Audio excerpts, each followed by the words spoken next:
নমস্কার। আজকে আলোচনা করব ভাদ্র মাসের পূর্ণিমা তিথি নিয়ে। আর এই পূর্ণিমা তিথিতে কোন কোন বিশেষ উপায় বা টিপস টোটকাগুলো করবেন সেই নিয়ে আলোচনা করব। ভাদ্র মাসের এই পূর্ণিমা তিথি অত্যন্ত গুরুত্বপূর্ণ এই কারণেই, কারণ এই দিন থেকেই পিতৃপক্ষ শুরু হচ্ছে, যা শেষ হবে আশ্বিন অমাবস্যাতে। পয়লা আশ্বিন ভাদ্রী পূর্ণিমা বা ভাদ্র মাসের পূর্ণিমা 31শে ভাদ্র মঙ্গলবার সকাল 11টা 5 থেকে পয়লা আশ্বিন বুধবার সকাল 8টা 48 পর্যন্ত পূর্ণিমা তিথি থাকবে। 18ই সেপ্টেম্বর এই পূর্ণিমা তিথি পালিত হবে। এই দিনে উমা মহেশ্বর ব্রত অনেকে পালন করে থাকেন, তবে এই পূর্ণিমাতে অবশ্যই আমরা বাড়িতে সত্যনারায়ণের পূজা অর্চনা করবেন, সত্যনারায়ণের ব্রত রাখতে পারেন। ভাদ্র মাসের পূর্ণিমা দিন সত্যনারায়ণের পূজা করলে সমস্ত দুঃখ দূর হয়, জীবনে সুখ সমৃদ্ধি আসে।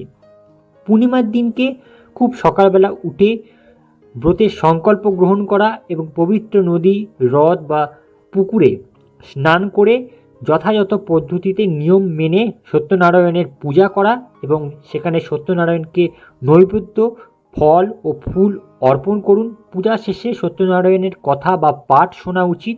এরপর পঞ্চামৃত অর্থাৎ প্রসাদ বিতরণ করা উচিত। এই দিনকে কিছুক্ষণের জন্য হলেও ধ্যান করার চেষ্টা করুন। এছাড়া দেবাদিদেব মহাদেবের পূজা অর্চনা করার চেষ্টা করুন। শিবলিঙ্গের অভিষেক করুন দুধ এবং গঙ্গা জল দিয়ে।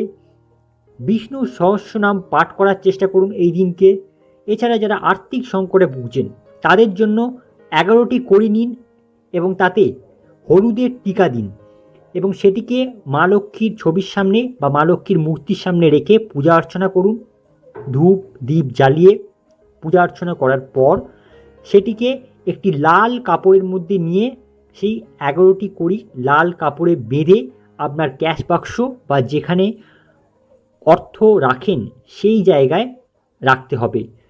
প্রত্যেক পূর্ণিমায় সেটি বার করে পুনরায় একইভাবে পূজা অর্চনা করার পর শোধন করে সেটিকে আবার পুনরায় সেই জায়গায় রেখে দিতে হবে। এই রকমভাবে আপনারা এই টোটকার মাধ্যমে আর্থিক সংকট থেকে মুক্ত হতে পারবেন। এছাড়া পূর্ণিমার দিনকে বাড়ির প্রধান দরজার সামনে অবশ্যই স্বস্তিক চিহ্ন আঁকবেন।